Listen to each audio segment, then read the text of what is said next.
मैं आज देशवासियों से क्षमा मांगते हुए सच्चे मन से और पवित्र हृदय से कहना चाहता हूं कि हमने 3 कृषि कानूनों को वापस लेने का, रिपील करने का निर्णय लिया है। और माफी मांगकर जो है मोदी जी ने अपने को बचा लिया है, ये कहूंगा। इसका मतलब हमारी सुप्रीम कोर्ट वक्त पर लोगों को न्याय देने, समाधान देने में असफल रही है और उसकी वजह से, सुप्रीम कोर्ट की नाकामी की वजह से लोगों को सड़क पर आना पड़ा है।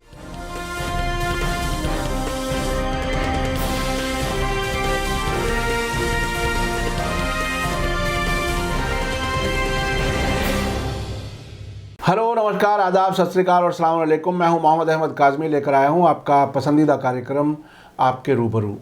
आज प्रधानमंत्री नरेंद्र मोदी जी ने 3 किसानों के मुतालिक जो कानून, जिन पर प्रोटेस्ट चल रहा था 1 साल से ज़्यादा मुद्दत से, वो वापस लेने का फैसला किया है, ऐलान कर दिया है।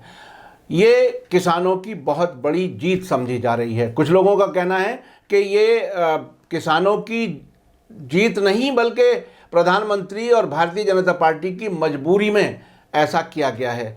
इस सब को जानने के लिए, समझने के लिए, चूंकि ये एक आज़ादी के बाद सबसे बड़ा प्रोटेस्ट, सबसे बड़ा आंदोलन रहा है, इस पर बात करने के लिए मेरे साथ खास मेहमान हैं रविंद्र कुमार जी, जो अध्यक्ष हैं राष्ट्रीय मुक्ति मोर्चा के और पेशे से वकील हैं। बहुत ही बेबाक अंदाज में अपनी बात रखते हैं।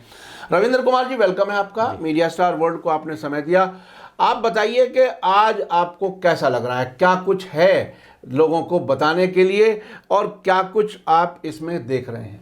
देखिए, आज का दिन जो है, मैं कहूँगा एक सीधे शब्द में दिवाली मनाने का दिन है।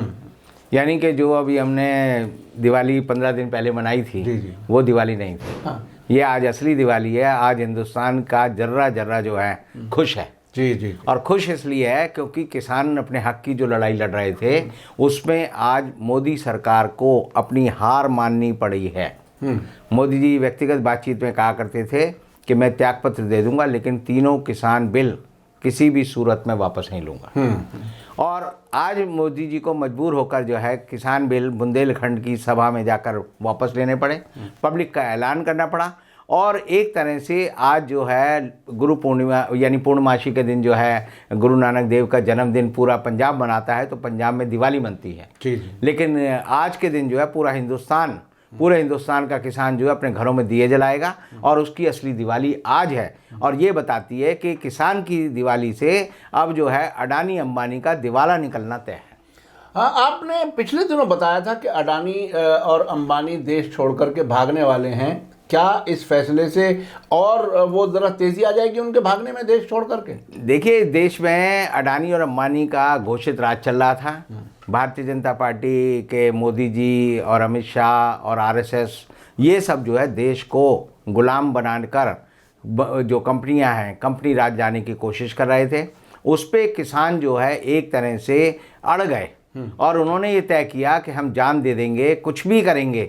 यानी उन्होंने सर्दी, गर्मी, बरसात, आंधी, तूफान, बाढ़, भूखे रहकर, लड़कर, कोरोना से भी लड़े वो, और उन्होंने जो है कोरोना के खिलाफ भी जंग जीती। और अब भारत सरकार के खिलाफ भी तीनों कानूनों को हटाकर जो जंग जीती है, उससे सबसे बड़ा नुकसान जो है अडानी और अंबानी को होगा। और उनको ये लगेगा कि अब जो है देश का लोग, देश का कानून, देश के निवासी जाग गए हैं। और आप समझिए, किसी भी देश में अगर लोग जाग जाते हैं तो देश में कोई भी भ्रष्ट शासन नहीं रह सकता। ये उसी तरह की जीत है लोगों की, जैसे कि अमेरिका के जो स्वतंत्रता आंदोलन की लड़ाई थी, जिसमें अमेरिकी गणराज्य का उदय हुआ था, जिसमें फ्रांस के लोगों ने एक तरह से अपने हक की लड़ाई के लिए जार के शासन को उखाड़ फेंका था। जिस तरह हिंदुस्तान की आज़ादी के आंदोलन में 90 साल तक लाखों लोगों ने अपने प्राणों की आहुति दी, जेल गए, हर तरह का दुख पाया, और 15 अगस्त 1947 को देश आज़ाद हुआ। तो उस आज़ादी को कमतर आंकने के लिए मोदी जी ने आगे उतारा था कंगना रनावत और एक रुचि पाठक को, जो बार बार हमारी आज़ादी का अपमान कर रहे थे, लोगों के संघर्ष का अपमान कर रहे थे, और ये बता रहे थे कि देश को आज़ादी भीख के रूप में मिली है, देश को जो 99 साल की लीज पर मिली है। अब ये लोग ये भी कह सकते हैं कि किसानों को मोदी जी ने 3 कानून वापस लेकर उनको भीख दी है। लेकिन आज उनके काल पर पूरा तमाचा पड़ा है, और ऐसा तमाचा पड़ा है कि उनकी बत्तीसी जो है गायब हो जाएगी, हंसी गायब हो जाएगी। चाहे कंगना रनावत हो, रुचि पाठक हो, मोदी जी हो, अमित शाह हो, आरएसएस हो, इन सब के लिए आज का दिन जो है उसी तरह का दिन है जिस तरह की दिवाली के दिन जो है रावण के खानदान के लिए था कि लखनऊ में दिए जल रहे थे, और तब जो है हम देखते हैं कि लंका जो है पूरी तरह से बर्बाद हो गई थी। आज मोदी जी की लंका बर्बाद हो गई। अच्छा, मोदी जी की लंका बर्बाद होने की बात आप कह रहे हैं, कुछ लोगों का, कुछ जो सियासी एक्सपर्ट्स हैं उनका, और कुछ अपोजिशन लीडर्स का भी ये कहना है कि ये इलेक्शन को देखते हुए किया है, यानी इलेक्शन में फ़ायदा उठाने के लिए किया है। आप लंका जल गई, लंका ढह गई की बात आप कहते हैं, तो क्या इसके बाद भी बीजेपी को कोई फ़ायदा नहीं होगा? नहीं नहीं नहीं नहीं, आप समझिए जो 80 लाख लोगों ने किसान आंदोलन में हिस्सा लिया है, हाँ, जो बॉर्डर पे आए, जो बैठे, जिन्होंने दिन रात जो है मोदी और मोदी की सरकार की नीतियों की भर्त्सना की, गाली दी, यानी मैं तो सब यानी सभ्य भाषा में बात करता हूँ। हाँ। लोग मोदी जी की जो है एक तरह से चिताएं जलाते रहे थे, उनके जो पुतले थे उनको जूतों से पीट रहे थे, ऐसी ऐसी हरकतें करते थे, उसके बारे में बोलते थे। तो जो लोग हैं 80 लाख लोगों को मोदी जी ने नेता बना दिया है। जो किसान कभी नहीं बोलता था किसी के आगे, उसे पता चल गया कि मुझे लूटने वाला कौन है, लूटने का तरीका कौन है, और लुटेरों के पीछे खड़ा आदमी कौन है, और वो सब जो है आज के समय में जागे हुए हैं, उन्हें आप सुला नहीं सकते। तो आप समझिए 80 लाख लोग अगर किसी सरकार के खिलाफ जाग जाते हैं तो आप जो है चुनाव में वो आपको कैसे वोट दे देंगे? यानी वो आपको वोट नहीं देंगे, आप वोट देने लायक नहीं बचे। और अब तो जो बीजेपी के जो कार्यकर्ता हैं, आरएसएस के जो कार्यकर्ता हैं, उनका मनोबल खत्म हो गया।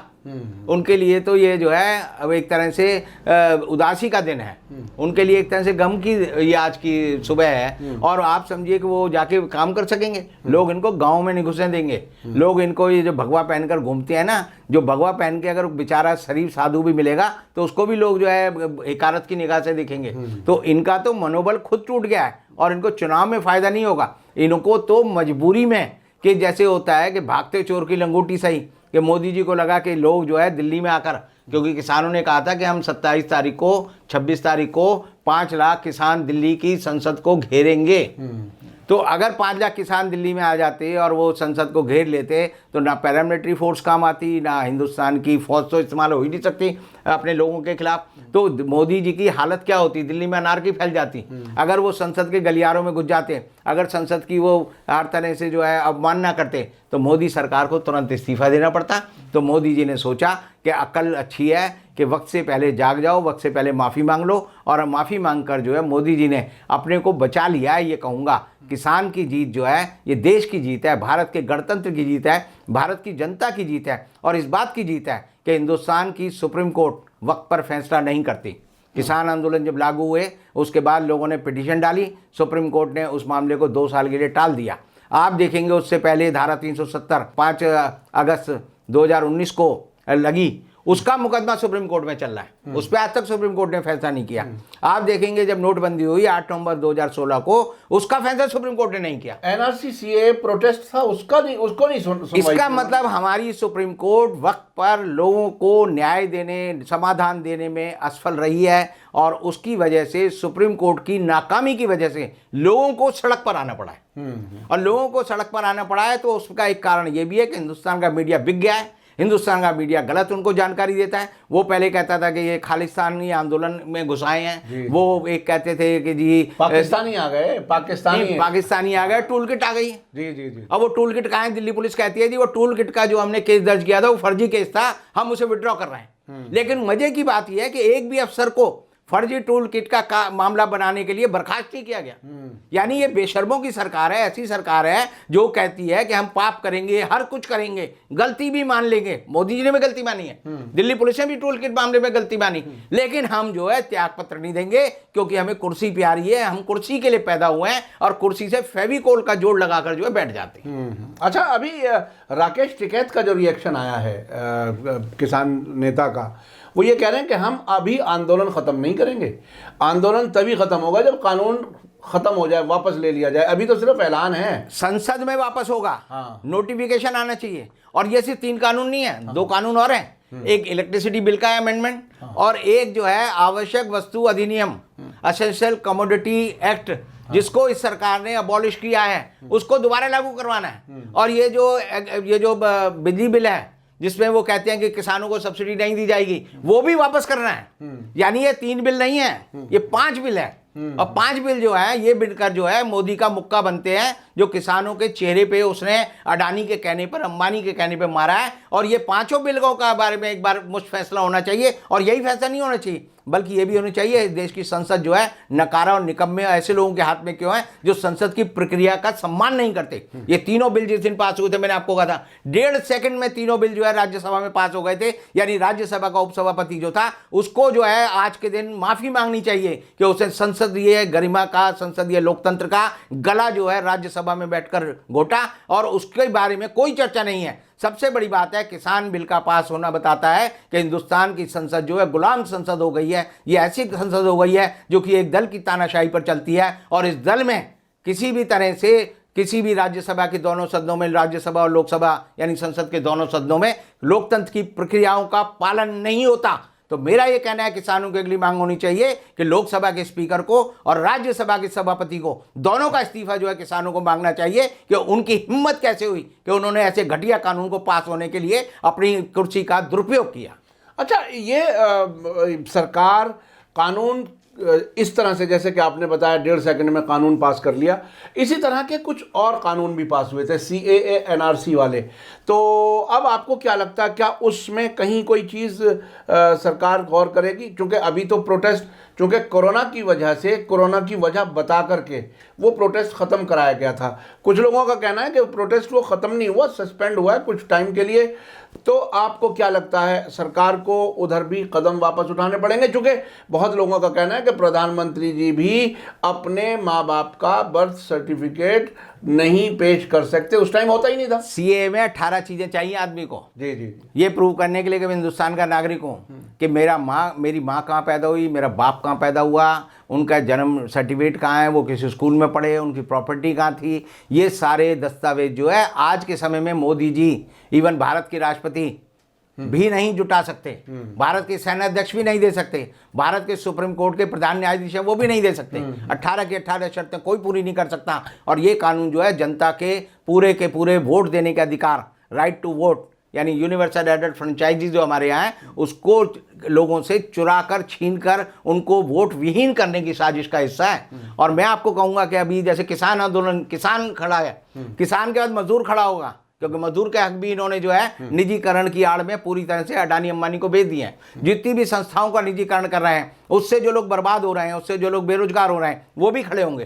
तो बेरोजगार खड़े होंगे, किसान खड़े होंगे, श्रमिक खड़े होंगे, औरतें खड़ी होंगी जिनके साथ दिल भर जो है अत्याचार इस देश में होता है, और वो लोग खड़े होंगे जो बेरोजगार हैं। अगर ये सारे लोग खड़े होंगे, जाग जाएंगे, तो अब हिंदुस्तान की राजनीति जो है मुद्दों के आधार पर होगी, जाति, धर्म, संप्रदाय या गुंडागर्दी के आधार पर नहीं होगी। और अब हिंदुस्तान की राजनीति को पहली बार जो है लोगों के मुद्दों से रूबरू होना पड़ेगा, आमने सामने बात करनी पड़ेगी और उनको उनके हक देने पड़ेंगे। अच्छा, इस पूरे प्रोसीजर में ये चूँकि इस 70 साल का ये बार बार जो रोना रोते हैं कि 70 साल में ये नहीं हुआ हम कर रहे हैं, ये नहीं हुआ हम कर रहे हैं, तो इसमें अब डेमोक्रेसी में नए किस्म का तजर्बा हुआ है। ये मैं कहता हूँ 70 साल में मोदी जी ने एक बार से हिंदुस्तान की जनता को जगा दिया। हिंदुस्तान की जनता है, समझो सोया हुआ शेर था, अब उस शेर को जगा दिया है, वो शेर जाग गया है। और पहली बार शेर के मुंह पर जब खून लग गया है कि सरकार के गलत नीतियों को आप चबा सकते हो, उसके जबड़े इतने ताकतवर हो गए हैं कि उसने 3 किसान बिल लेने के लिए वापस मजबूर किया है सरकार को। तो वो हर कानून के लिए अब जो है जनता की अदालत में, जनता की पंचायत में हर कानून के बारे में विश्लेषण होना चाहिए। बहस क्योंकि संसद में नहीं होती, संसद में सांसद जाते हैं सीधे गधे की तरह हाथ उठा देते हैं और हाथ नीचे कर लेते हैं। सभापति और जो लोकसभा अध्यक्ष है वो संसद की मर्यादा का ध्यान नहीं रखता। सुप्रीम कोर्ट जो है सही वक्त पे फैसला नहीं देती, जो मैंने अभी कहा। तो ऐसी हालत में हर नुक्कड़ पे, हर चौराहे पर, हर जगह पर लोग जो है हर कानून के बारे में विचार करना चाहिए। और जब विचार होगा उनके बारे में पूरी जनता करेगी, तो उसका जो कलेक्टिव एक कॉन्शियस बनेगी वो हिंदुस्तान के भविष्य को तय करेगी। अब मोदी और योगी और ये RSS इन सब का समय जो है खत्म होने जा रहा है। इनका जो रेत का घड़ा था उसमें से सारी रेत झड़ झड़ के खत्म हो गई है और घड़ा अब जो है खोखला हो गया। अब इसमें देश को क्या सबक लेना चाहिए? मतलब मैं फिर से बात यही कह रहा हूं कि मुल्क के लोगों को जो इस वक्त तक बिल्कुल दबे कुचले, मैं आपको बताऊं अभी त्रिपुरा में जो कुछ हुआ उस पर वकील गए देखने के लिए, सुप्रीम कोर्ट के वकील, प्रैक्टिसिंग वकील, उनके खिलाफ यूएपीए लगा दिया गया। पत्रकार जा रहे हैं, उनके खिलाफ यूएपीए लगा दिया गया। तो इस तरह की सरकार, जिसको सुप्रीम कोर्ट ने अभी फटकार भी लगाई है, तो इतनी अपने आप को मजबूत सरकार जो समझ रही थी, जिसको कुछ लोग दबे लफ्जों में डिक्टेटर भी कहने लगे थे, तानाशाह भी कहने लगे थे, क्या अब जो है वो इनकी उल्टी गिनती शुरू हो गई? आप क्या कहते हैं? अब देखिए, किसान आंदोलन सफल क्यों हुआ? हाँ, किसान आंदोलन इसलिए सफल हुआ कि बहुत सारे नेता जो थे किसान नेता थे, जिसमें जोगिंदर सिंह उगरा थे, गुरनाम सिंह चडूनी थे, राजोवाल थे और दूसरे लोग थे। सबने जो है पिछले 7-8 साल से इन किसान बिलों में किसानों की समस्याओं को लेकर विचार विमर्श किया था, और वो तार्किक रूप से, जानकारी के रूप में इतने ज़्यादा सशक्त थे कि वो सरकार को कहते थे हम पैरावाइज इन तीनों कानूनों के ऊपर बहस करने को तैयार हैं। किसानों के 40 संगठन इकट्ठे हुए, उनको इकट्ठा करने वाले जो थे डॉक्टर दर्शन पाल थे। तो उन्होंने जब इन सब लोगों को इकट्ठा किया और सबने समझ लिया, जब आपकी समझ विकसित हो गई, तो सरकार जो कानून लाई, तो उन्होंने कहा हम बहस करेंगे एक एक क्लॉज हर क्लॉज, एक एक शब्द पर। हाँ। सरकार की दिक्कत क्या हुई कि सरकार अनपढ़ों के द्वारा चलती है। वोट किसको मिलता है सरकार के चुनाव लड़ने के लिए, टिकट किसको मिलता है? उस आदमी को मिलता है जो टिकट खरीद लेता है, जो वाइन वुमेन वेल्थ से संपन्न होता है। वो एक तरह से राजनीतिक दलों पर उनका कब्जा हो गया। जब किसानों के इन नेताओं ने, जिनका मैंने नाम लिया, और राकेश टिकैत, जिन्होंने कि ये वक्त पर आकर जो है कमान संभाली, तो इन सारे किसानों नेताओं की तैयारी अचानक नहीं हुई। ये भीड़ से पैदा हुआ नेता नहीं है कि अचानक सुबह उठे और ये नेतृत्व करने लगे। इन लोगों ने तैयारी की, जैसे फौज तैयार है। वो नकली नेता नहीं है जो सरकार बना देती है, जिन लोगों को, जिनको जैसे मीडिया बना देता है। भारतीय जनता पार्टी के किसान संघ है, जी। वो चू चू करते रहते हैं, बस जैसे वो आए कुत्ते की तरह, पिल्ले की तरह पौं किया, फिर भाग गए। जी। और वो कहेंगे जी हम सबसे बड़े किसान संगठन है। हाँ। आज के दिन उनकी हैसियत नहीं है, लोग उनको यानी कोई कहने का वाला नहीं मिलेगा जी मैं भारतीय किसान संघ का सदस्य हूँ। जी। तो मेरा ये कहना है कि पहले जनता के मुद्दों की पहचान कर जनता के नेताओं को खुद तैयार होना होगा, और जब वो तैयार होंगे तब वो लोगों से बहस करके, मुबाहिसा करके, अपने विचारों को फैलाकर ये बता सकते हैं कि हमें कैसे भारत की तस्वीर बनानी है, कैसे दुष्ट तानाशाह लोगों से लोहा लेना है, कैसे इन फासिस्ट ताकतों के साथ हमें जो है सिर से सिर बढ़ाकर जो है युद्ध करना है। आप देखिए, अहंकार तो रावण का भी नहीं रहा, तो मोदी का अहंकार कैसे रहेगा?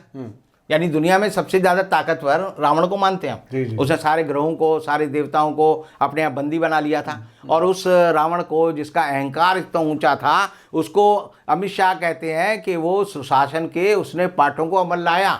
यानी वो उसे best leader of the world, best administrator of the world कौन मानता है? अमित शाह। यानी ये भी रावण राज देश में लाना चाहते थे, लेकिन इनकी सोने की लंका में खुद ही आग लग गई। आज मोदी जी ने हथियार डाल दिए, अब मोदी जी ने कह दिया कि मैं तीनों बिल वापस ले रहा हूं।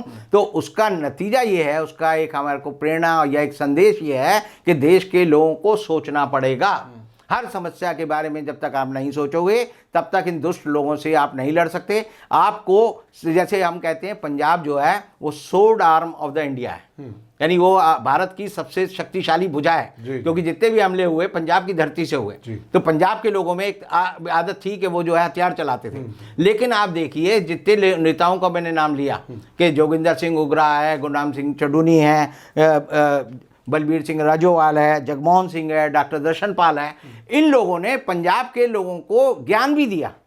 उन्होंने जो है अपने दिमाग का उपयोग किया। अब जब नेता वो बनेगा जो ज्ञान का इस भंडार होगा, जो अपनी चीज़ों को समझेगा। सिर्फ नारों के आधार पर जो चुनाव अब तक लड़े जाते हैं कि आपने एक नारा दिया, उस पर लोग बट गए और वोट दे दिया, वो ख़त्म करना पड़ेगा लोगों को, और समझना पड़ेगा कि हमारे हकूक़ों को, हमारे अधिकारों को, हमारे आने वाली पीढ़ियों के भविष्य को कौन लोग छीन रहे हैं, कौन अडानी और अंबानी के चमचे हैं। ये मीडिया में भी जितने जो गद्दार लोग बैठे हैं, इनको भी लोगों को पहचानना होगा, और इनको भी जब तक वो पर्दाफाश नहीं करेंगे तब तक हिंदुस्तान का लोकतंत्र सुरक्षित नहीं है। आज का दिन मैं कहूँगा दिवाली का दिन है, इसीलिए दिन है कि हर आदमी को दिया जलाना चाहिए। देश की सरकार को सद्बुद्धि आई है, जनता ने जो अपनी लड़ाई लड़ी उसकी जीत हुई है और ये एक बड़ी जीत है हिंदुस्तान की। और एक तरह से मैं कह सकता हूँ आज का दिन 19 नवंबर 2021 15 अगस्त 1947 के बाद देश की आज़ादी का दूसरा दिन है। आज हम दोबारा आज़ाद हुए हैं और दोबारा जो है लोकतंत्र स्थापित हुआ है।